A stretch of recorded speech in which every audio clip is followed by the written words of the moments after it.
Welcome back to Pale Cachexia. The situation between Cena and Esther has changed a little bit since the last time around. Cena stepped into view with obvious hesitation, as if she were afraid of what she might find inside. And what would that be, Esther? Yes, are you alright? I'm okay, she nodded. Have you eaten anything since this morning? No, I haven't been hungry. Well, there's some dinner left over in the kitchen if you'd like it later. It's just reminiscent towards the food situation that Esther witnessed in her nightmare. There's definitely a theme because she hasn't eaten because of this situation in hand. Thank you. Her reply faded into a long, uncomfortable pause that seemed to stretch on and on. In reality, the silence only lasted a few seconds, but it was crushing enough to drive Esther past her typical avoidance of confrontation. Have I upset you somehow?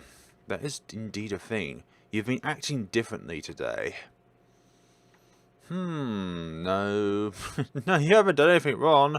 I'm sorry if I made you feel like that. It took you a little bit of time, didn't it, Cena? I've just been thinking about a lot today. Don't we do a lot of thinking? Initial relief she felt from Cena's reassurance soon faded into uncertainty. Even if she had done something wrong, Cena might be too afraid of hurting her feelings to tell her directly. Yes. Esther. Do you mind if we take a walk outside? It feels like a long time since I've really seen the moon and stars. Where is this going? Of course, let's go. Where is this leading to then, huh? Cena smiled at her faintly, but it seemed just as strange as it did that morning, if not more so. Hit to a patter of footsteps. A stronger sense of anxiety began to gnaw at her stomach. Even as she followed the smaller girl outside, trying to reassure herself that she hasn't really done anything wrong, Esther couldn't escape the uneasy thoughts seeping into her head. Yes, indeed, there are a lot of uneasy thoughts here today. With the cold night air settling on their skin, they slowly made their way across the manor grounds. The silence had a deafening quality to it, far different from even the quiet shyness of their first meeting. It was as if Cena no longer knew what to say to her. A vast distance had opened up between them, so inexplicably and one-sided that it left Esther horribly confused. Was she in another dream? That is another thing as well, this could be another dream. Or had her earlier dream crossed over into reality? Or more likely, perhaps her dream only reflected the reality that had been there all along. I'm not surprised. In the midst of their quiet walk, they wandered to the cemetery. Through the maze of scattered graves, scattered, Cena seemed to be heading towards the pond by the mausoleum, her slow footsteps forming a path through the long sinister shadows cast by the headstones. Being here at night unnerved Esther by itself, but with Cena remaining so eerily silent, it made her heart start to race even faster. As impossible and nonsensical as it was, it felt like a third presence was right behind them. Right behind them. Or all around them. It could be any of the above or none of the above. There definitely isn't a third person, right, Esther? Unable to contain her reflexes, she threw a swift glance over her shoulder, but there was nothing her eyes could see. Noticing her anxious behavior, Cena gave Esther a look of confusion. I put myself in the confused state. In response, Esther quickly lowered her gaze. It almost felt like she was going insane. Blurring dreams and reality, sensing odd presences, falling into pieces at the first hint of Cena's displeasure. Fears that she couldn't even share with her friend because Esther was afraid of her judgment too. Even more than it frightened her, the thought filled her with a deep sadness. Of course we would be here. Why wouldn't we after that remark about the mausoleum key being found at the beginning of the game? Before long, the cold grey stone of the mausoleum was towering over them. But as they approached the pond beside it, Cena slowed to a halt. Esther paused beside her, wondering why they had stopped. Why would that be the case? Are you trying to tell us something, Xena? Could we stay here for a little while? For what reason? Or at least, I think I'll stay. If it's too cold for you, you can always head back to the fireplace. I'm fine. Ah, that's good. I wish I brought a blanket for the grass now. Really. This is such odd behaviour from Esther. It's almost like she's been here before and trying to reminisce on something.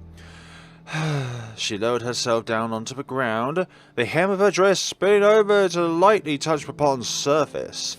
After a brief pause, Esther followed suit, pulling her own skirt in close to her legs. Another long stretch of silence clouded over them. Esther felt acutely aware of the cold, wet grass beneath her, bringing a sharp chill to her bones as her skirt absorbed it. Unable to bring her gaze over towards Xena, she's watched the stray leaves drifting aimlessly across the water, grazed by only faint traces of moonlight. I've been thinking about Papa a lot lately. The way that he was in the weeks before he died. Always remember somebody by when they were in their brightest moments. Not at the moment of their death. Not when they had a particular virus or disease consume them. Remember them in their brightest moments, when you were with them throughout your childhood. Remember them when you was growing up, being alongside them. Those are the times that you want to treasure. Not the horrific times near the end. But they are important lessons to remember. Times to remember. At last, Xena's quiet voice rose through the darkness. Devoid of their usual energy, her words were barely above a whisper, slow and monotone. Even though he'd always had the pail, he fought against it so hard. All the time. He worked all day long in the gardens, forced himself to eat when he grew too thin, and he always rose at dawn, even when his constant nightmares kept him awake. And he took care of me all the while, always doing so many things for me. A pained, resigned longing filled her voice, devoid of any trace of hope. They're just saying words rather than putting anything behind it. Are you trying to feel that Esther is going along the same path of not looking after oneself? When Esther finally turned to face her, Xena was gazing off far in the distance, past the pond and into the thick, unending darkness that lay beyond. With her first instinct was her first instinct was try to comfort the other girl, but at the same time she had the sense that Xena wanted to keep speaking. That was the first time she'd ever addressed her father's death with someone, and perhaps the first time she processed it. Those last few weeks, when he suddenly started changing, they were so awful. I don't even want to remember them. Papa's face had this horrible, hollow look, like there wasn't even a soul inside his body anymore. He wouldn't talk to me. He wouldn't even come out of his locked room, no matter how much I cried and begged him to.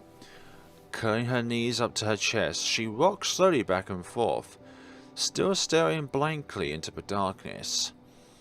The only time I saw Papa come out was late at night. He thought I had gone to sleep, but I was waiting in the hallway, like every night, for any chance to see him again.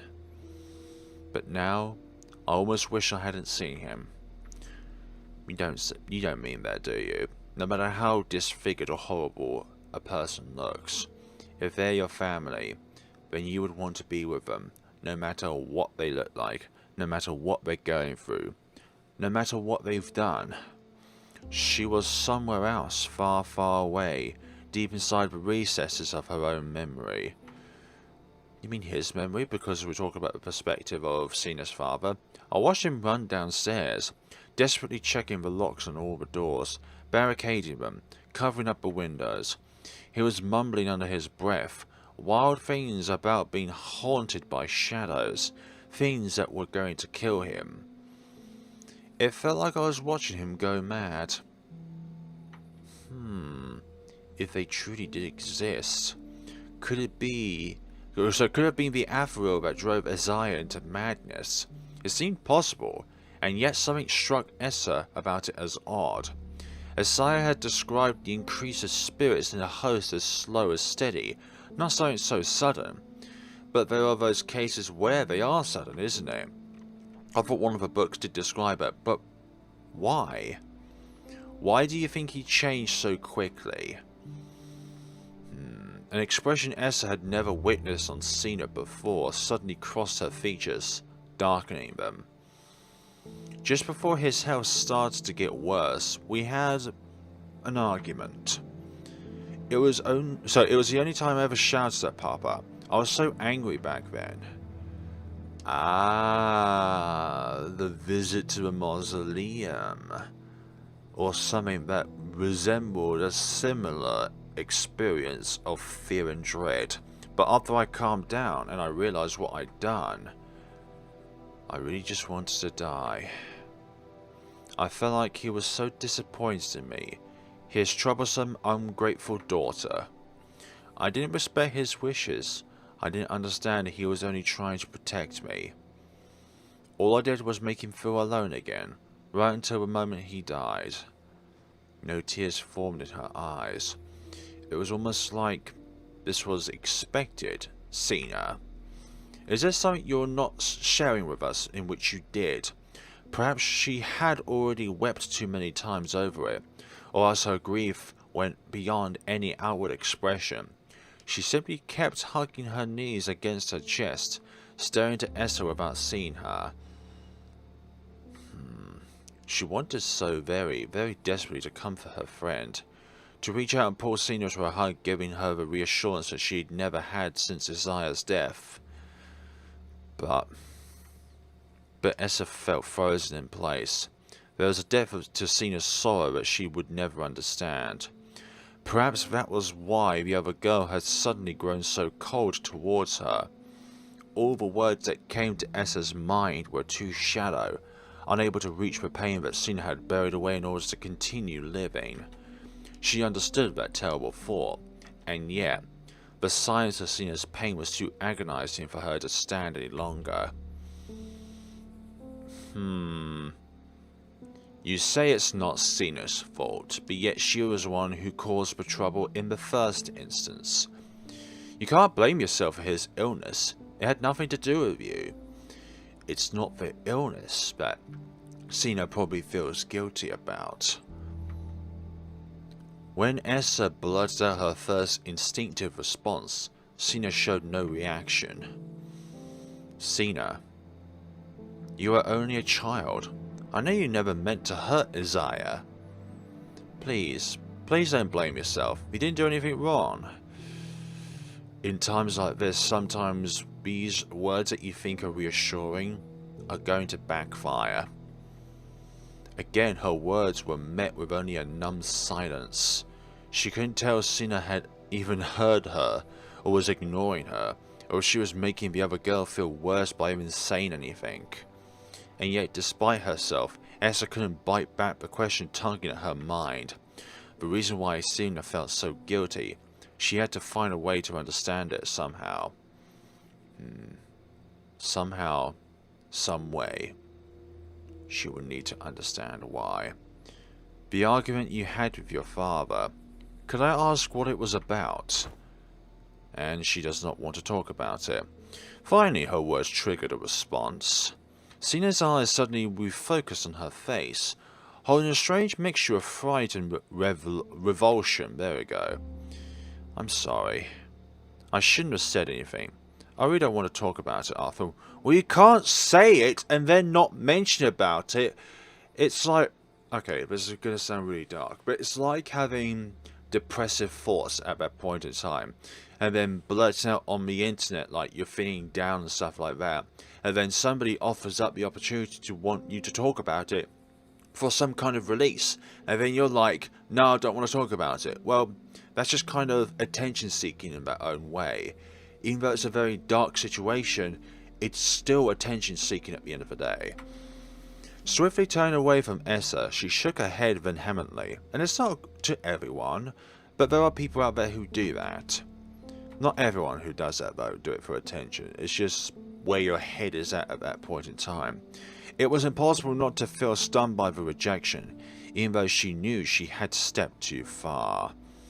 The reflective atmosphere grew tense and uncomfortable again, each second grating by like a loud, discordant note.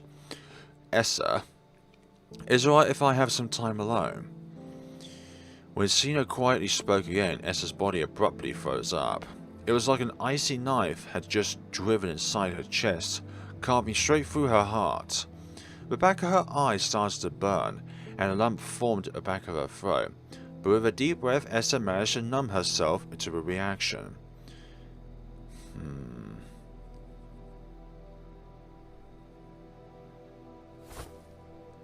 Wordlessly, she rose to her feet. Unlike her earlier desire to stay close to Sina, she now felt the urgent need to put distance between them. Without giving Esther another glance, the smaller girl buried her face against her arms. It was clear that trying to speak with her would achieve nothing.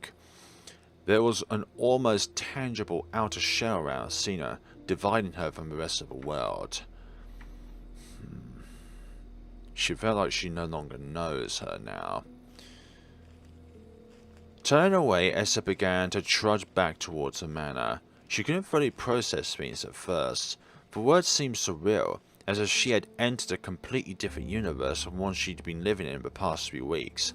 When she tried to analyze it all, to imagine how things would play out from here, it felt like her mind was too clouded to contemplate more than a few moments ahead.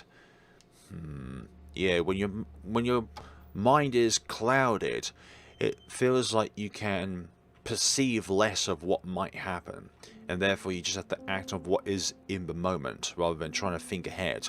Before she knew it, she was standing back in the manor, staring blankly at the stairs. For a moment, she considered sleeping on the sofa. Sina clearly didn't want to see her, and returning to the living room was a good reminder Esther was only a temporary guest. But the more she reflected on the idea, the more it seemed like a childish, pathetic ploy for sympathy. A subconscious attempt to guilt Sina, to gain her pity. It was better to just rest in the bedroom, even if she did risk making the other girl angry at her instead. She would not be outwards towards the bigger girls, Sina would, despite somebody being in her house. Sleep, however, soon proved impossible. Despite the fatigue that still hung over her, strings of bitter thoughts keep worming into Esther's mind, infesting it with further doubts and uncertainties. All the things she could have said to comfort Sina better, to give her the support she was clearly longing for. An endless well of missed opportunities and imagined outcomes, ones where they had reconciled, not gone their separate ways. Sometimes life is just like that and you've got to move on, no matter the times that you had in the past. Some friendships are not meant to last forever. She hadn't done anything wrong. The rational, level-headed part of her realized that perfectly well, but another louder part of her said it was all her fault. No, it's not your fault. She should have worked harder. You worked very hard, acted more lively. We can't always be things that we're not. Living a two-faced life. Learn how to understand Sina better. We don't always know what the other person is thinking. Esther wasn't the one who deserved pity. She wasn't the one who lost her father, and had been living in isolation since the beginning. She was so privileged in comparison, and yet she still had the nerve to feel sorry for her. Those thoughts clouded in her head like screaming voices, drowning out every rational plea to absolve herself of guilt. Sina deserves better. She'd be better off alone than with someone. Shut up, devil inside of you!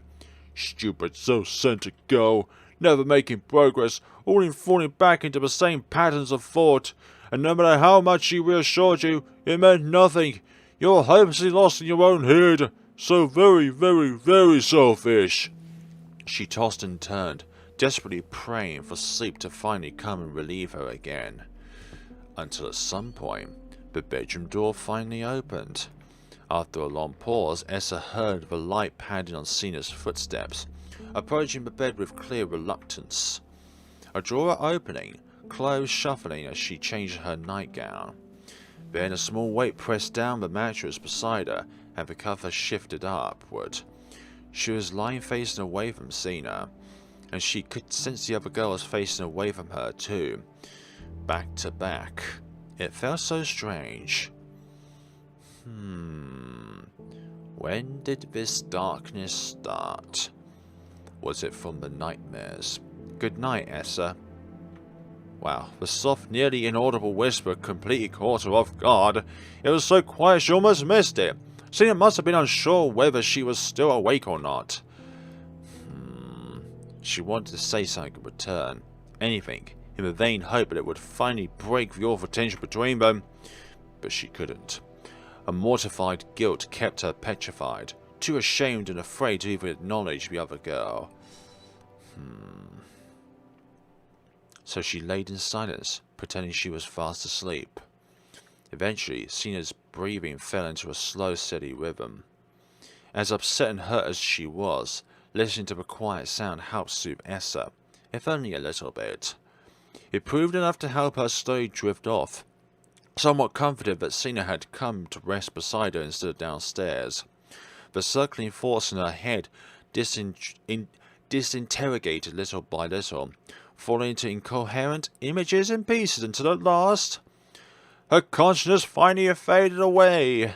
The disease is now reaching its final stages, a steady degeneration of the patient's physical and mental state, with brief episodes of elevated energy and intense panic.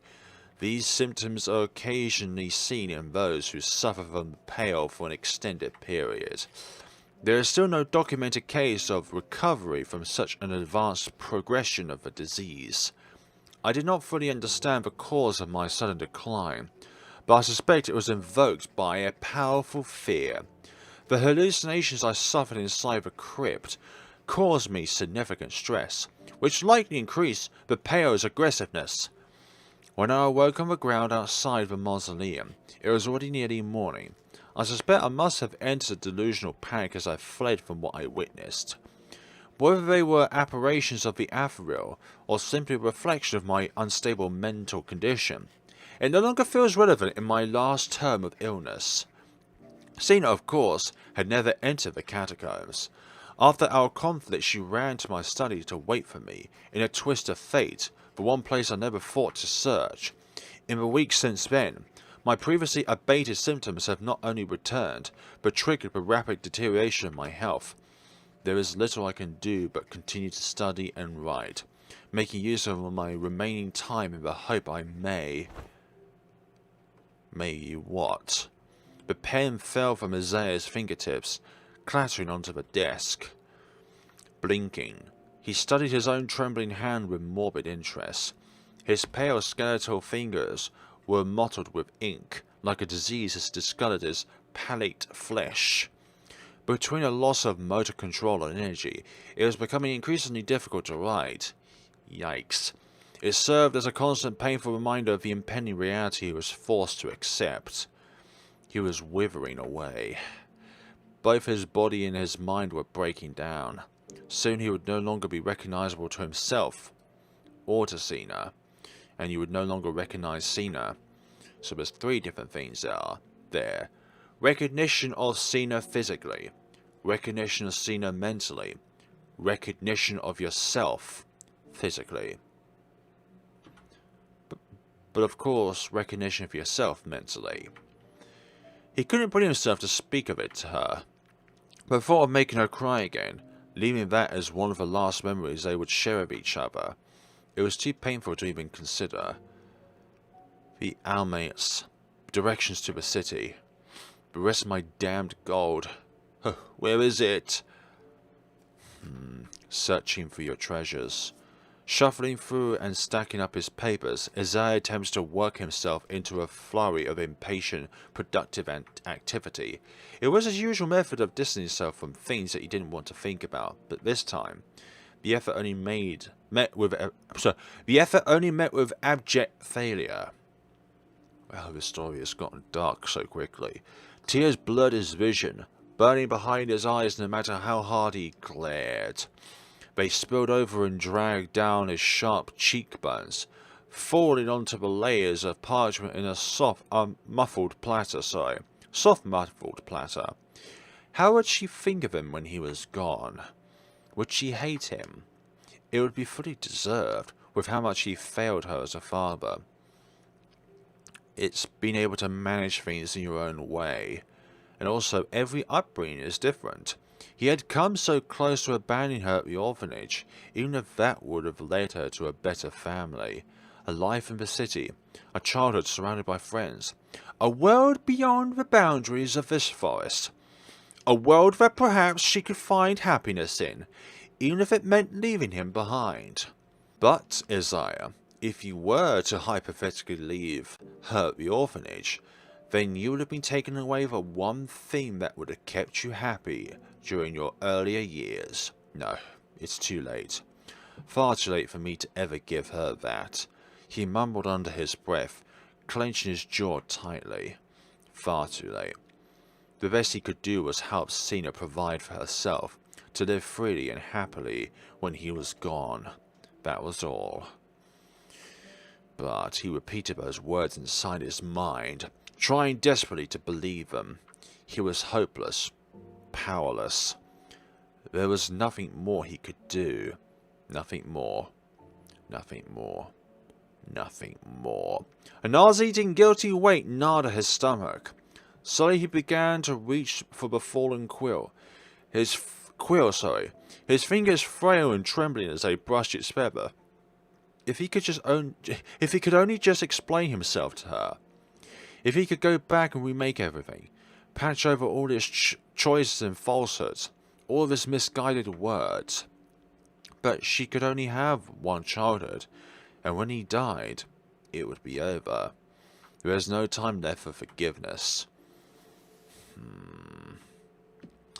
As he clutched his head with both hands, horror sobs began to leak from his throat, a pathetic noise that had loathed to him.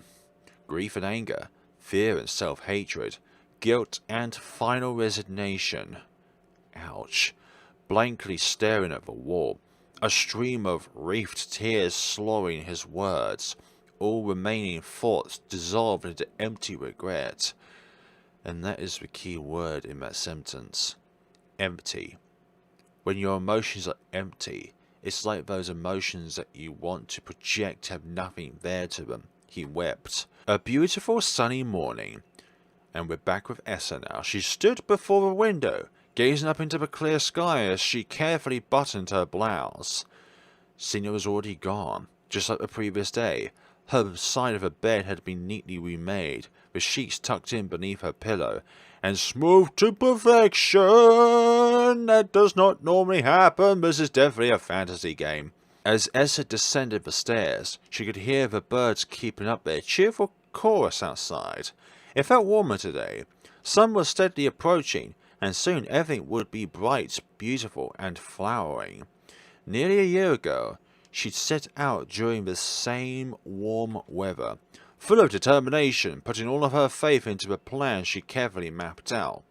And now, after all this time, her closest lead was crumbling into dust.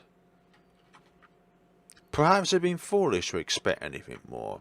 Just stop it with the negativity! No more negativity! In the empty parlour, Esther saw a small note left out on the desk. Okay, she hesitated to pick it up. Somehow, it felt like she already knew what it would say. From Sina. Dear Esther, when we first made our arrangement, I was being too selfish. Sure, I've changed my mind. You don't have to worry about helping me with chores anymore. I can handle things by myself. I think you should focus on finishing with Papa's research instead. I doubt there's too much left to check. Is there? If you spend the next few days just going through the bookshelves, it'll be much faster and more practical than what we're doing now. Wouldn't you agree? I set some food for you out in the kitchen. Please eat something so you can stay healthy. I'll see you tonight. Wow. That was rather abrupt, but it is straight to the point. The nauseated, anxious feeling in her stomach made eating seem beyond unthinkable. But Sina was right. If she wanted to finish going through Isaiah's research, she had to keep up a semblance of strength. Esther didn't want to burden her any longer. So Sina was one who was thinking that she was too selfish. After forcing herself to gulp down a small amount of food, Esther made her way back to the study. Being here so early in the morning, especially on such a beautiful day, felt strangely wrong. On mornings like this, they often went out to the stream or had breakfast in the garden. Sina had promised to show Esther more of her favourite picnic spots soon. I doubt that's going to be the case. Somehow, some way, I don't think any more of those beautiful picnic spots will be coming to fruition. Attempting to force away her intrusive thoughts, Esther resumed her search for missing pages. But the dull, unrewarding nature of the task left her mind far too free to wander, and naturally, it kept returning to her situation with Sina. Slowly, she was beginning to piece together what had likely happened. Yesterday, the study door was closed, even though she left it open. It was possible Sina had shut it while passing by, but more likely, she'd been inside and found the journal entry Esther had pulled out. With a sinking feeling, she checked to confirm her suspicions, and sure enough, the page was missing. Not only was it an indirect warning left behind by Isaiah, but Esther had also kept completely silent about what she'd seen. Sina must have realized that she read it, and yet Esther was still in no hurry to leave, even though Isaiah clearly wouldn't have wanted her there. How could she ever expect Sina to prioritize a stranger over the wishes of her deceased father? A father who she obviously adored, and who adored her in return, despite his bitter ways. Even if she felt it was wrong to keep Sina isolated, it wasn't her decision to make, and in the end, if Sina decided to follow Isaiah's wishes, Esther had no right to hold it against her. She was only honoring her father's memory, living how he had always wanted her to. She knew that. And yet, she felt guilty. She felt like she was a burden. Esther took a long deep breath to try and refocus. A heavy lump had formed in her throat. Again. She had to concentrate to swallow it down, to force away the emotion rising in her chest. It was time for her to accept things and move on. She would learn a lesson from all of this, and continue her life with greater wisdom to fall back onto if it happened again. It would be alright. In the end, everything would be alright. But you're not speaking. When you're not speaking, you are deep in thought and unsure of what to feel. After a few minutes, Esther managed to calm herself down. Once she managed to regain a grip on her composure, she began to search for Isaiah's treatise with even more focused intensity, pushing away any encroaching thoughts or feelings as they came to her. She deliberately ignored every journal about his daily life, especially anything that mentioned Sina, and concentrated solely on finding something about the ethereal. Did her research... oh gosh. But as the hours passed and morning turned into afternoon, her efforts still met with no success. It was so difficult not to let herself get exasperated. She could feel her focus waning again, and heavy weight of the pail only worsened the sensation clouding her head. A strong emotion would make the pail be more aggressive. Realizing it made more sense to take a short break than to keep pushing, Esther picked up a random stray paper and sat down at the desk with a quiet sigh. The writing was even messier than his previous entries, scribbled in such an obvious haste that it nearly became incomprehensible. But as her eyes roamed across the page, Esther found herself getting steadily more absorbed in the disturbing writing, as if her mind was falling into step with Isaiah's own. She could decipher everything, understand it, feel it, as if she were there beside him. I wonder if Isaiah is still there in some way, as a shadow. I have boarded up the windows and barricaded the doors. I am too terrified to light a candle, for its glow will surely betray me in the dark. I understand now that I witnessed was no hallucination. No, I am not mad after all. The Aphro have not forgotten me. I fled into the darkness, and I stirred those living fears from their deep sleep. Some of them took hold of me, seeped into my mind and body to hasten my decay, to ruin me with a vengeance. But from the others, I've managed to escape. And now, they are coming for me. They are waiting in the shadows, listening for my breath. I can feel the same rejection of life rise in my stomach like before, this bile of hatred from my own existence. It is their punishment. It is a premonition of what they will have me do. They will drive me to kill myself. By writing this, I will only bring them closer to me. They are so close now. Nothing will keep them out. Nothing will save me. All I can do is run. The quill snapped between his trembling fingers. A chilling drip had leaked through the window, boarded up and secure as he thought it was. What? Why is he here? This is the present day, though. His stomach began to slowly knot itself in pure dread. Unless we're in a nightmare again. Not safe. He wasn't safe. They were almost here. Morning. Just until morning. He pushed himself up to his feet in a sudden clumsy movement, sending his papers scattering off the desk. A small beaker of fluid fell to one side, spilling its contents onto the floor, but the man failed to notice. Morning. That was it.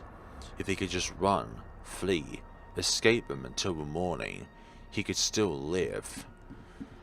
But, racing over to his door, he froze at his fingers, brushed the doorknob. Careful. He had to be careful. He pressed his ear to the door, held his breath, and listened. Silence. It was safe. Some expert he is about these paranormal entities. With a shuddering exhale of relief, he crept into the hallway and down the stairs. 2 large bookcases and a chair was barricading the front door, but he only needs to remove one of the shelves to slip outside. Quickly. Quietly. What would physical objects do to the paranormal? They can just simply go through them. Before long, he had stumbled outside, into the swirling mist that surrounded the manor. The frigid wind drained the colour and feeling from his face, but it was a welcome numbness.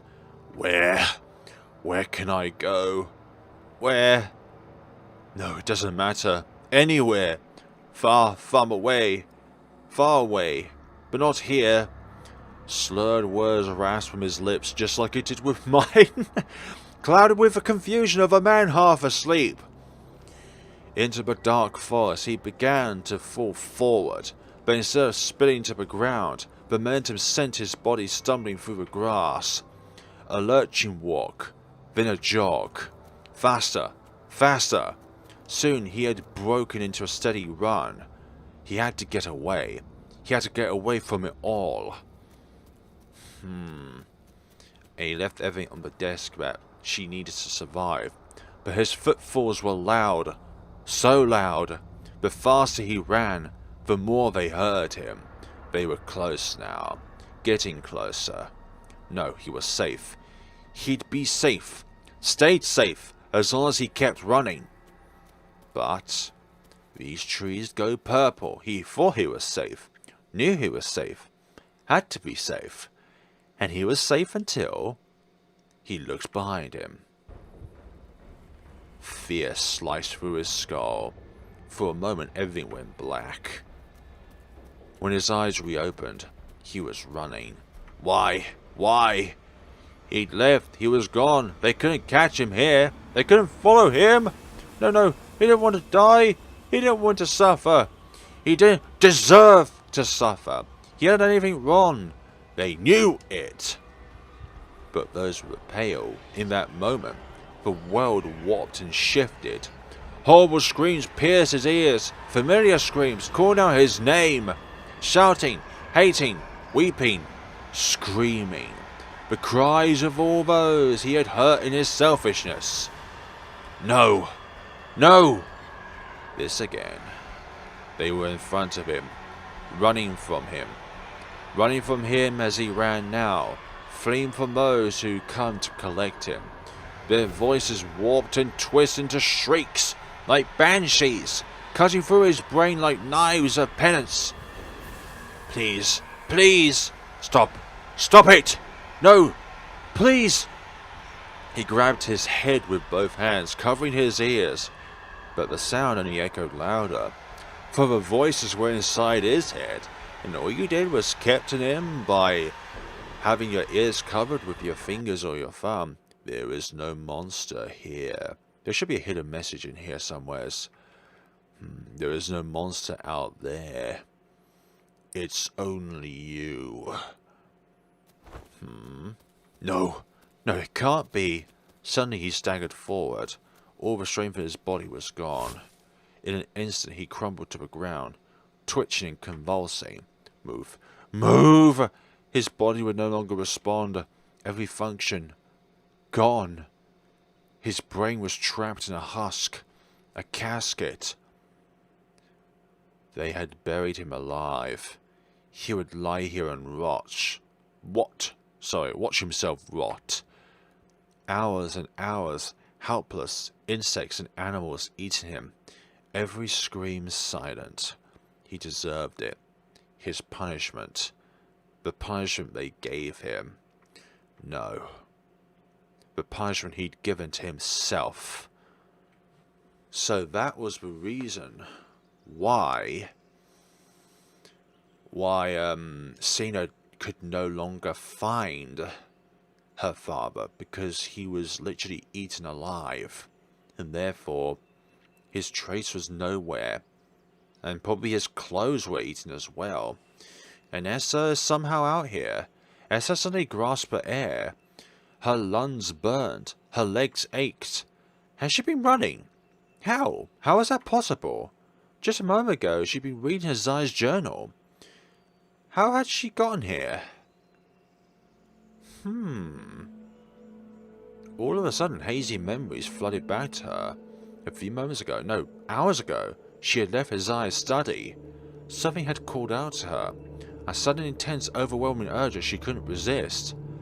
A call to follow Isaiah, wasn't it? She needed to get away, to get out of the manor, away from her own thoughts. Well, she did say she needed a break, and somehow when reading that script, or that entry, it was almost like she was within the head of Isaiah himself, and so she tore down the stairs in a panic, nearly tripping over herself in her frantic need to flee. There was no sign of Cena as she ran across the manors. She must have been in the cemetery. But Esther ran the opposite way, into the forest, the same deep woods she'd come from, throwing herself carelessly forward. Had she been fleeing all this time? Impossible. When she glanced up at the sky, the sun was just past its highest point. If that many hours had truly passed, then she had fled a decent way from the manor. Getting back would be a difficult task, especially since she initially found the place by sheer luck. She had no map, no compass. All she could do was try to strain her memory back several weeks prior and seek out any features she passed by. A ridiculous plan, certainly, but there were hardly any other options. Lost in the woods now, it would seem.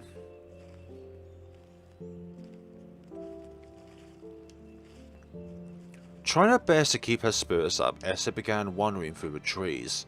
She still felt slightly dazed, both from her lapse in consciousness and the events of those past 2 days. Earlier that morning, she thought she was fine. Not in the best spirits, of course, but still prepared to make peace with it all and move on.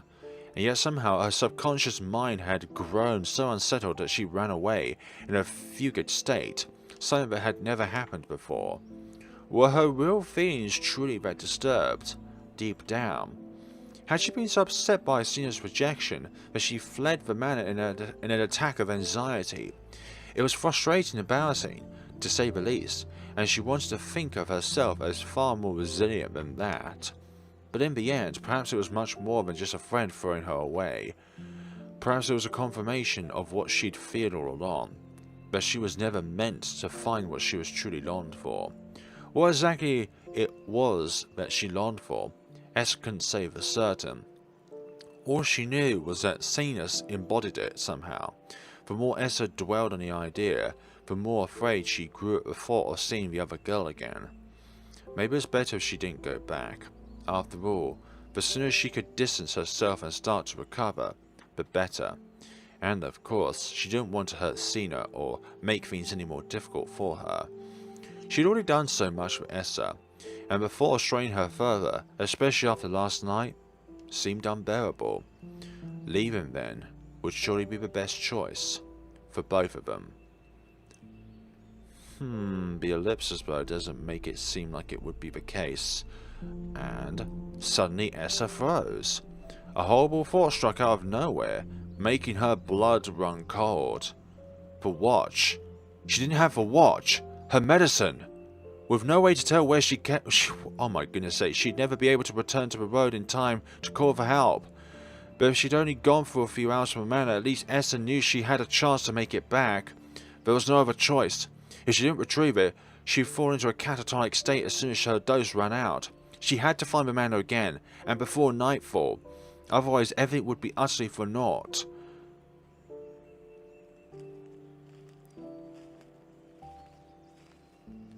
When Esther began to walk again, her steps grew much more hurried. Nothing looked familiar, and yet somehow she still wondered if she hadn't seen it all before. She thought she remembered finding the manor in the east, in the opposite direction of the sun setting, but in the back of her mind she was starting to doubt if her own memory could truly be trusted any longer.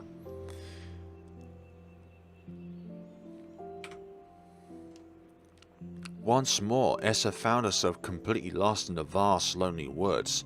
This time, she didn't have her meager supplies with her, nor the comforting of knowing she could survive the night. In a way, she felt like she was trapped in a loop, reliving a twisted, more fateful version of her earlier journey. Afraid of finding the manor, even more terrified of not finding it, doing her best to believe that everything would be alright. Everything seems hopeless at this point in time. She found a stream.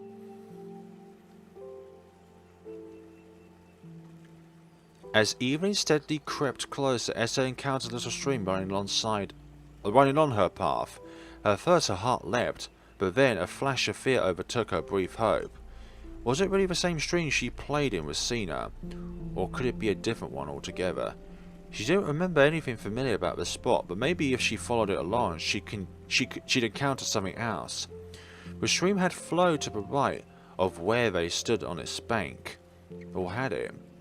With a sense of growing empty dread slowly building her chest, Esther realized just how shapeless her memories and thoughts had become. Perhaps that was why everything seemed the same and yet completely different, with no solid reality she could tether herself to. And at any moment a dream could become a nightmare.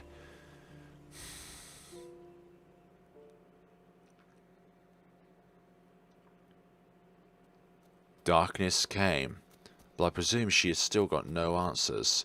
Night had fallen. It arrived far, far too quickly, cloaking before us in a thick darkness that made it even more deeply confusing. She'd been running for a while now. Her eyes darted around, trying to desperately glean any memories or points of interest that stirred her mind, but nothing ever appeared. The stillness that surrounded her suddenly felt eerie beyond compare. She could hear the rustling of leaves, the crickets, the nocturnal creatures that scuttered after prey or fled from predators. But she never saw them. Nothing moved.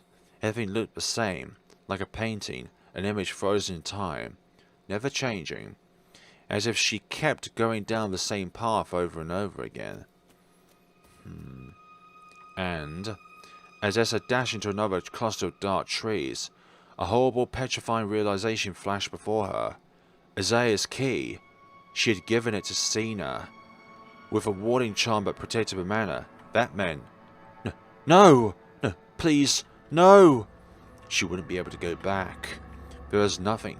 She had nothing of Isaiah's. No way to regain entry after leaving the protected space. How far did the warner's parameter even reach? Was she only a few minutes away from the manor, or miles? It didn't matter. She had no hope of reaching the road, even if she'd known where it was. No way of returning to the manor, even if she encountered Sina. But Esther had been gone all day.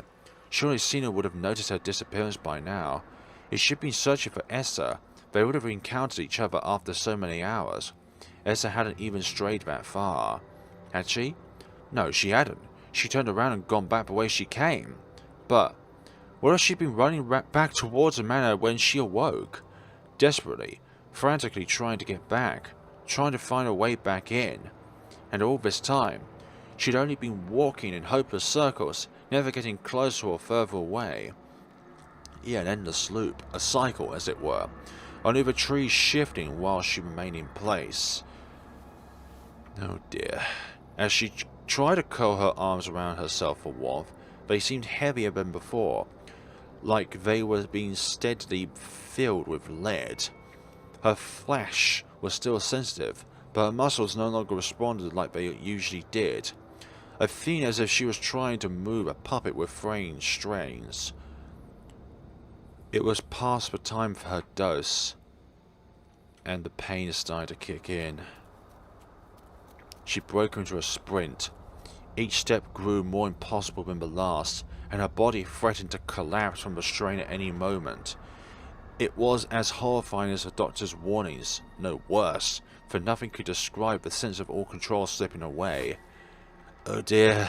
Stumbling forward, she barely managed to catch her balance, holding onto a tree for support as her legs seemed on the verge of giving way. No. I won't let it. Her fingernails dug desperately into the crumbling bark. She couldn't let go. If she did, there'd be nothing getting back up again. She had to keep going. She had to keep looking. To fail like this. A loud thought occurred to her. It blurred through her ears, growing, deafening her, drowning out everything else. Who was she really hiding? So, who was she really holding on for? Ah! At last her body could no longer support itself. She collapsed to the ground, whimpering, trying to push herself up again. But after one last desperate strain of her arms and legs, she fell still. Even her eyes refused to move. Her gaze remained frozen, staring in terror up at the sky, no longer able to see what was going on around her. And the red started to appear. Panic flooded her entire system, making the world spin and turn her thoughts into fragments of fear. Suddenly she understood. She would die like Isaiah, alone, frozen in horror, feeling the cold grip of death squeezing her lungs, rotting while still breathing, forced to remain conscious as every faculty in her body broke down, praying for it all to end. Wow. Please end. Please make it stop. Please. Please. Please. Please. Please. A distant cry echoed through her head. Something far away in the dark shifting along the unmoving trees. Maybe it was coming for her. Maybe it had been waiting for her to fall helpless. Maybe it was Cena? Again the sound cried out, closer this time. It was familiar somehow, like a dream. Like awakening from a dream. Cena? Surely it could be Cena. Esther. Esther? Esther! Esther! Esther, please! That is the sound. It belonged to Cena. I thought so. She could hear her footsteps in the distance, running, getting neither closer nor further away. If only she could call out to her, but she couldn't. She was completely, totally helpless. Cena would pass her by, and forever believe that Esther had abandoned her. Had Isaiah endured this too? Had he heard his daughter calling for him, running past just out of sight, unable to cry, unable to scream, unable to reach out for help, unable to do anything but wait? It will get closer at some point. Esther? Esther, are you out there? She was so close. Soon she would pass by. Esther? Esther, please. Please answer me. But instead of fading in the distance, the voice grew even closer. Closer. Closer. It will get to a point where the closeness will be very apparent. Until when? Esther? Esther, oh no! A figure crashed into the ground beside her. Warm hands grasped her shoulders, then frantically pressed over her heart. Oh, Esther, you're still breathing. I'm so glad. I'm so glad too. Oh no, you can't move. Oh no. Your medicine, you don't have it. But there's no time. I can't risk running back for the watch. She heard Sina inhale a trembling breath, desperately trying to calm herself. Then, thin, weary arms began to cradle her body, lifting her slowly upward. Ugh, I can do it. I can. At first, Sina staggered to her feet, as if her small figure couldn't handle Esther's weight. But then, as soon as she caught her balance, stumbling forward a few steps, she slowly began to run. Oh no! Oh, I'll bring you back.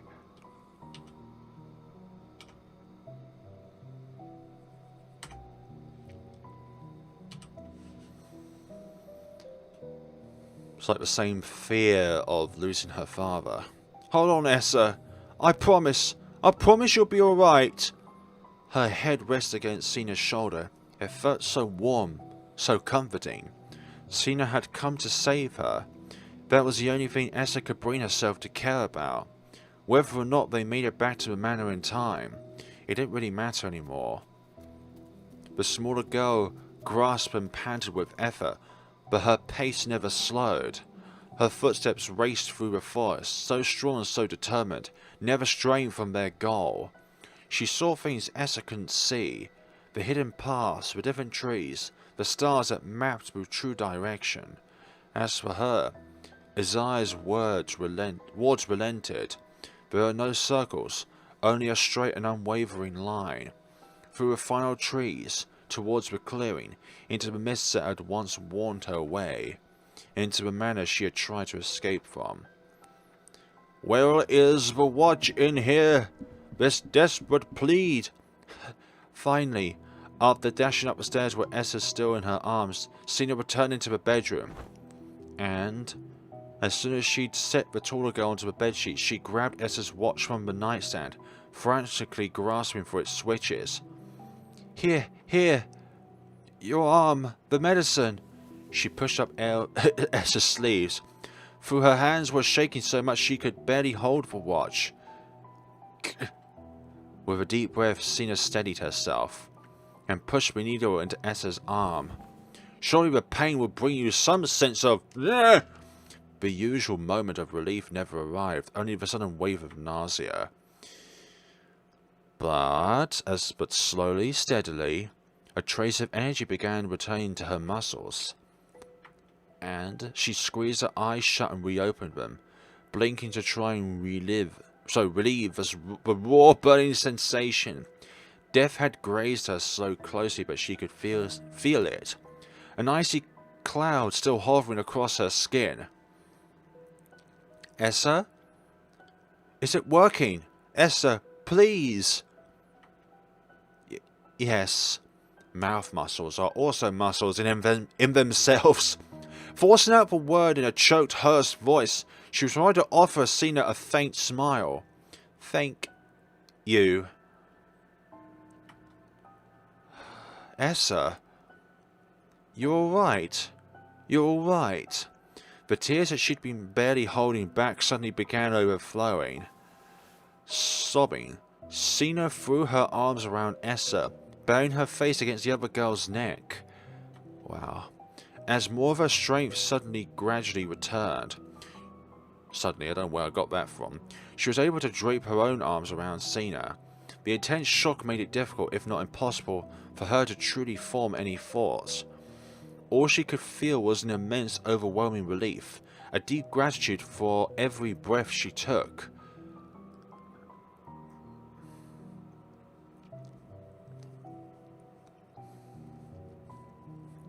I'm so sorry. So sorry. I don't want you to go. I never wanted you to go. Sina's tearful whimpers were soft and muffled. Esther could feel warm tears falling against her shoulders, and the trembling exhales that followed each sob. I was just so sad, thinking of Papa. But I don't want you to leave, Esther. Please, please don't. Please don't leave me. I won't. I promise I won't. But how are we going to have enough medicine to survive out here? You've only got a limited supply of the medicine. Murmuring gently, she gave a tight squeeze of her arms around Sina, hoping to reassure her. There's still so much we have to do together, isn't there? Games, picnics, recipes, reading, exploring. I couldn't leave you before all that. She embraced her, wiped her tears away, and hushed her gently, cradling her smaller friend against her chest. But nothing she said nor did seemed to comfort Sina. Her whole body kept shaking like a leaf, suddenly fragile and on the cusp of breaking. Esther was almost afraid to touch her. Still, she gingerly stroked her fingers through her soft blonde hair, holding her as if she let out everything that had built up inside, not just from the night, but ever since her father disappeared. Let the oceans flood out. No one had held her. No one had comforted her. No one had told her that everything would be alright, no matter how much it hurt at that moment. Esther desperately wished she could do more, that she could travel back in time to be there for Sina when nobody else was. At the very least, she could be here now. She could promise not to hurt her friend ever again. I just realised something. Where the key was, that was possibly where Isaiah died.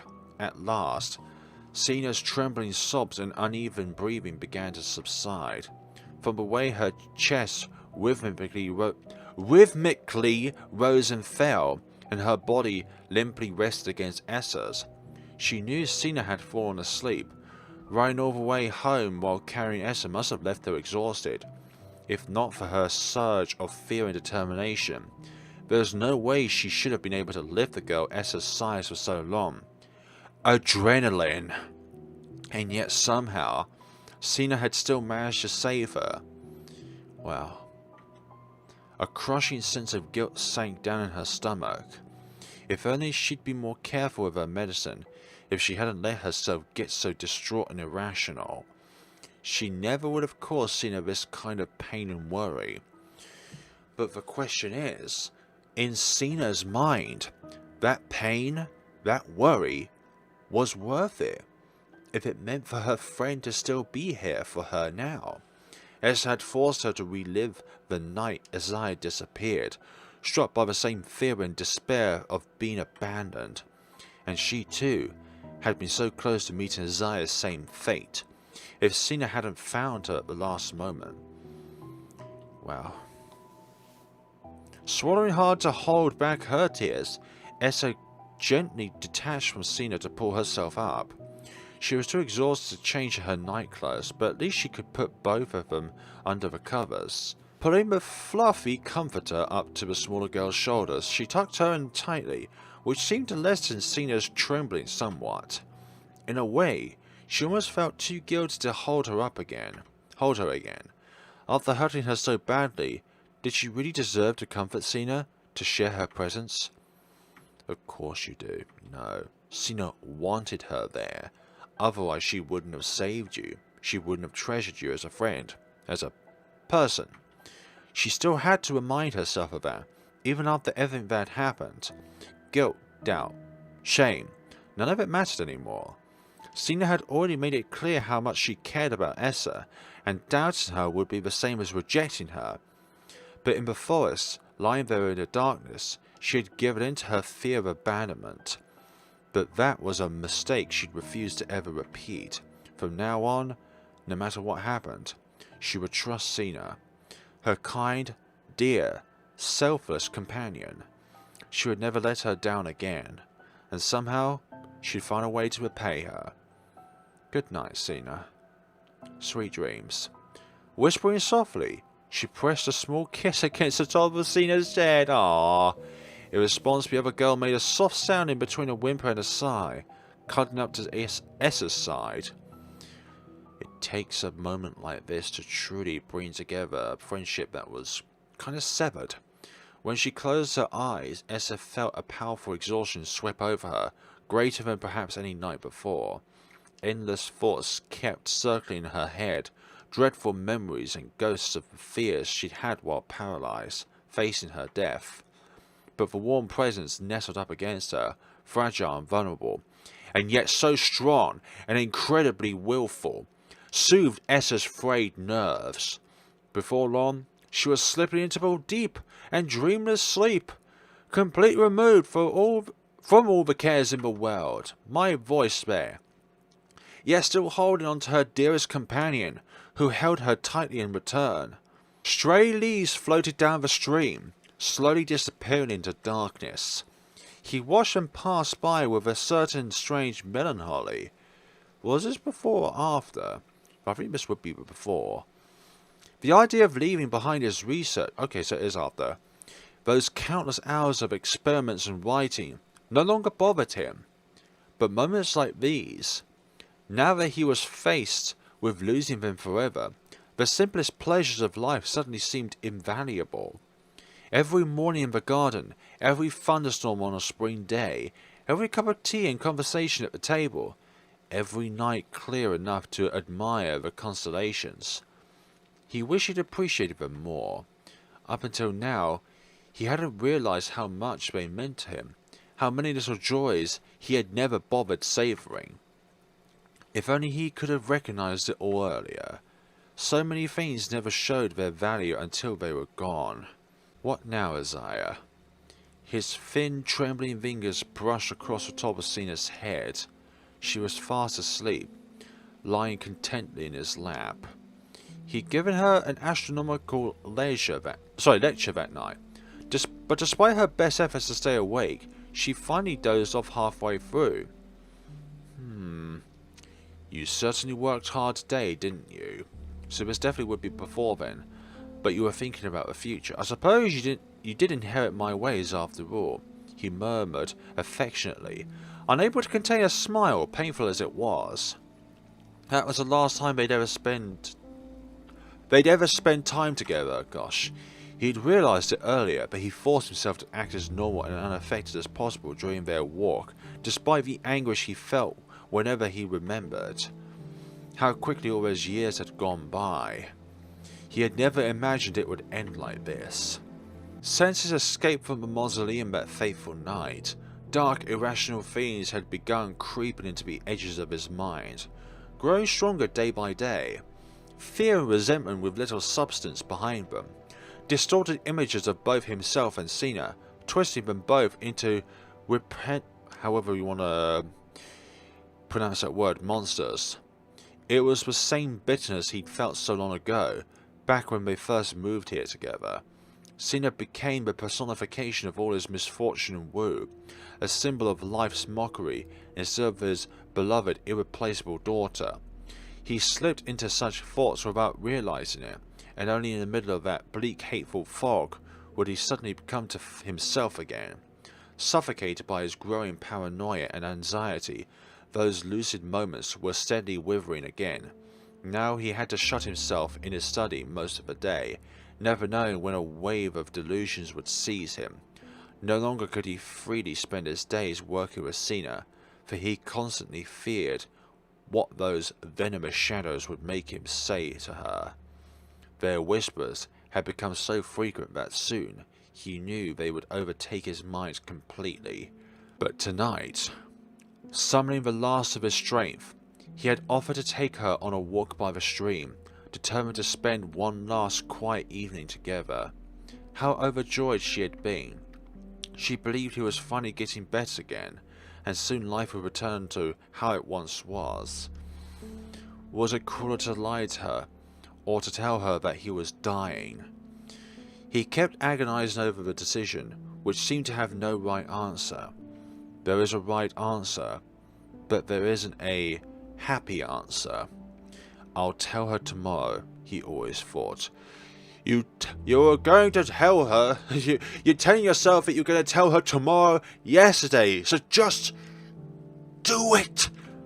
But whenever a new morning arrived, and she was so thrilled to see him outside of his room again, his world kept faltering. He wished he could have seen her grow up. She already resembled her mother so much. No doubt she'd be her spitting image as an adult.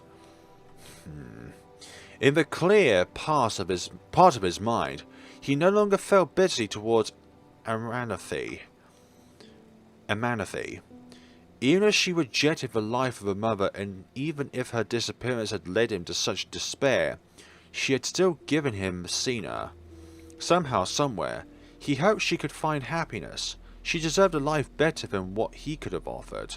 Come on now, you offered her everything, and she just ran away from her own demons consuming her, just like Sina did. Moving slowly to avoid disturbing her, Isaiah rose to his feet, holding Sina closely against his chest. In a way, he was relieved she'd fallen asleep. He didn't think he could bear bidding good night to her, knowing that it would be the final time. But goodbyes were for the benefit of the living, not the dead. The memory would soon be hers, and only hers. Even knowing that, he still couldn't bring himself to disturb her peaceful rest. Perhaps she would forgive him this one last